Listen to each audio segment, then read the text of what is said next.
so dumb. Elon Musk is now being sued by the SEC, which is the US regulatory agency. Just a few days after the Department of Government Efficiency goes into effect, this whole thing is extremely critical for Bitcoin, because just a few hours before the SEC chair, or the current SEC chair Gary Gensler, makes himself available for an interview. And he's trash-talking Bitcoin. He says it's speculative and highly volatile. And it's not looking good for Bitcoin, and he really gets torn apart here from the TV host who is a Bitcoin maximalist. This is especially critical because not only is Elon Musk being targeted, also Donald Trump. Many suspect that both governments want to throw obstacles in his way. There were also some indications that both governments wanted to tighten regulations again. Then there were additional attacks, where in the end, it was approved that somehow 69,000 Bitcoin from the US could be sold. They haven't been sold yet, of course, but they could still sell them before taking office. And now there's speculation here that both governments want to throw obstacles in the way, from Elon Musk for Donald Trump, and it all connects together. So Donald Trump's Bitcoin reserve strategy is tied to the Department of Government Efficiency. This whole thing is connected again with Elon Musk, and the whole indictment here is also completely, I say it's meaningless. So completely, a fog cat that's probably just going to sink into the sand. But that's not what this is about, whether this is relevant or not, this indictment. But it's probably about something else. To simply harm Bitcoin, to harm the Department of Government Efficiency, to harm Donald Trump. And indirectly, they're using Elon Musk as a vehicle here. I mean, that's just my theory. Could also be that this is completely wrong. And Elon Musk actually did something relevant here, where he somehow committed an offense. But in the end, it's about an old story. And why is this boiling over just a few days before the inauguration? I mean, there has to be a whole lot of coincidence involved, that it comes up just a few days before. That's always the case with political stuff. If there's something to shoot at, then you wait until it's just before the elections or right before the inauguration. And then you bring out the big guns and fire at the politicians that people don't like here, or they fire against the agenda that isn't their own. And that's basically it. That's what's happening here now. And we really need to take a look at that, especially the statements from Gary Gensler, because this whole thing is highly relevant. Here too for Bitcoin. But first, let's actually take a look at the SEC story. And the SEC, let's just say, hasn't really done a great job regulating Bitcoin in recent years.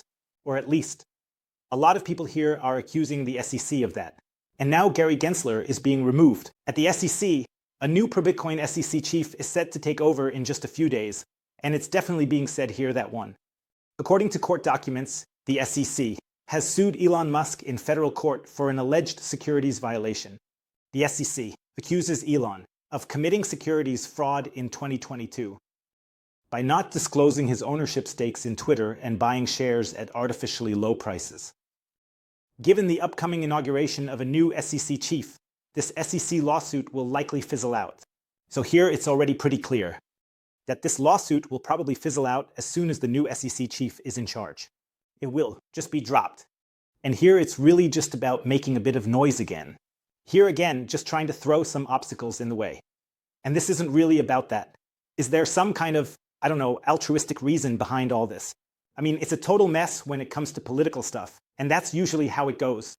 But here we basically have a back and forth from the Democrats who might be pissed off that they are no longer in power. From the people who are anti-crypto, who are anti-Bitcoin, all those Operation Chalkpoint 2.0 freaks who have always been shooting down Bitcoin, who have always been against crypto. Everything that has anything to do with, let's say, not being part of the traditional financial system would be massively fought against. Here, people would get debanked. Here, companies would be crushed or not. Crushed, but indirectly crushed, by cutting off the fiat rails. Those that had anything to do with Bitcoin, those that offered Bitcoin services and so on. And all of this is supposed to be changed.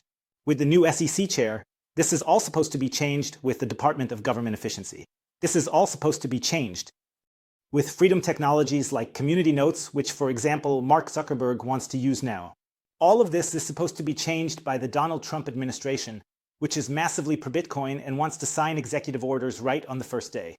Apparently, at least according to a leak from the Washington Post, to actually improve the Bitcoin regulation to overturn the ZP 121 rule.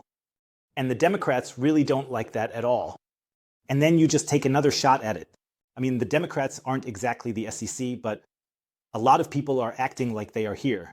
Gary Gensler is more aligned with the Elizabeth Warren story here. Throw it into the pot because they say, okay.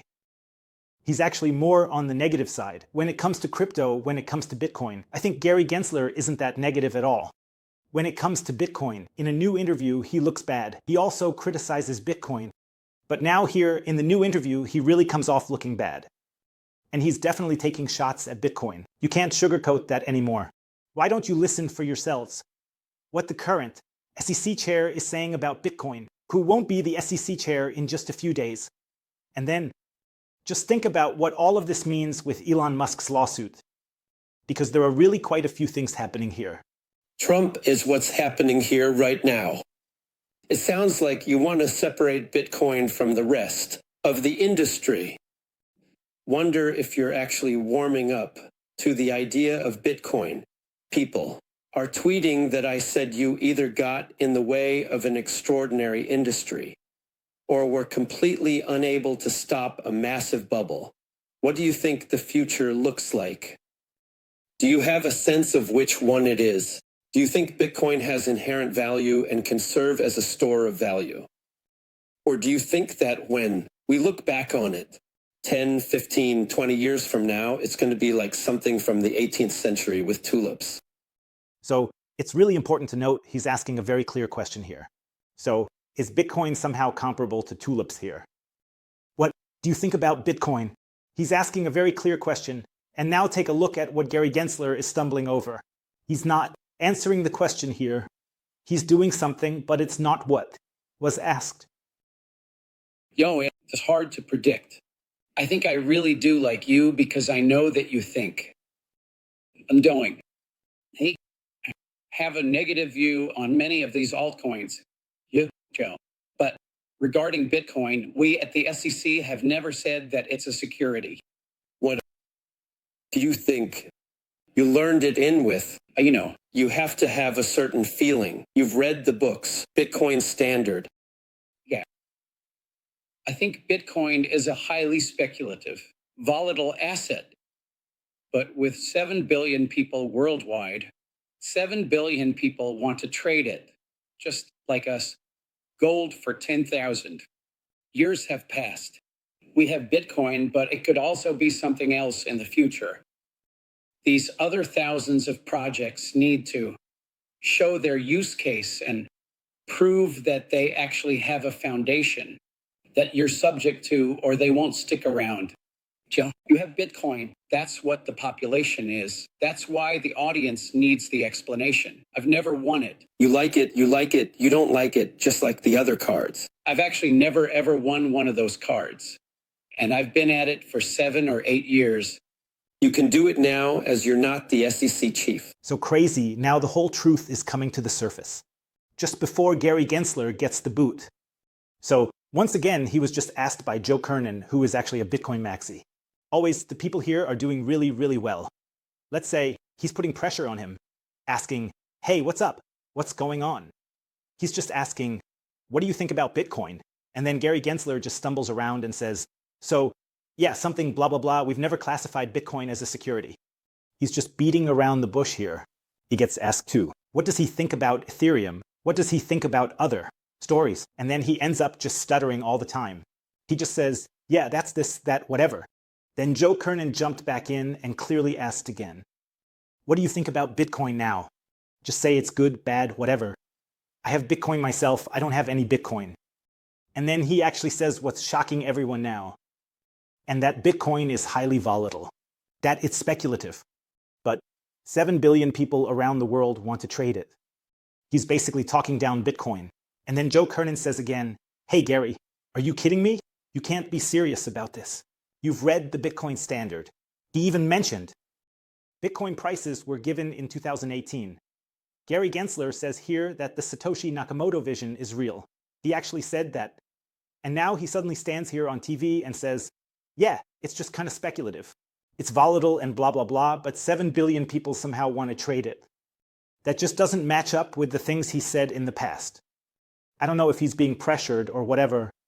And then Joe Kernan even goes further.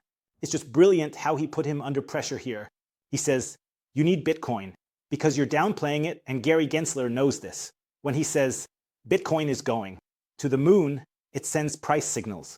People get excited when the SEC chair says, the Godzilla candle is coming. He could drive the Bitcoin price up, but he can't move it massively alone. Gary Gensler is important in this. Of course, he can't move the Bitcoin price up massively, but he knows that Gary Gensler is a very important person here, and that people are really paying attention here, and that he has to respond more conservatively when in doubt, how to come off as too bullish. And in the end, he says, no, I don't own any Bitcoin. Joe Kernan then calls him out again. You need to own Bitcoin.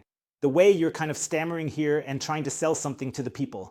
But you can clearly tell that he's not speaking the truth here, that he's probably either under pressure or not allowed to make something public, or whatever. I don't quite get it, but it doesn't paint a coherent picture.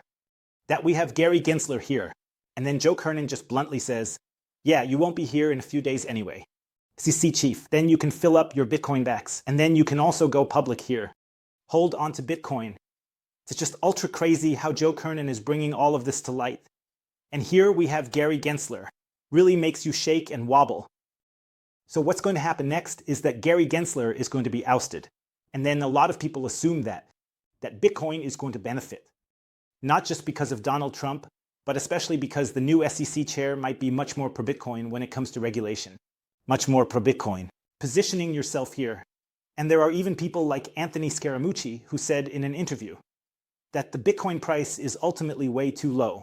Because we have Gary Gensler. That means the Bitcoin price should have already reached the current Bitcoin price during the last FTX cycle, so where FTX collapsed.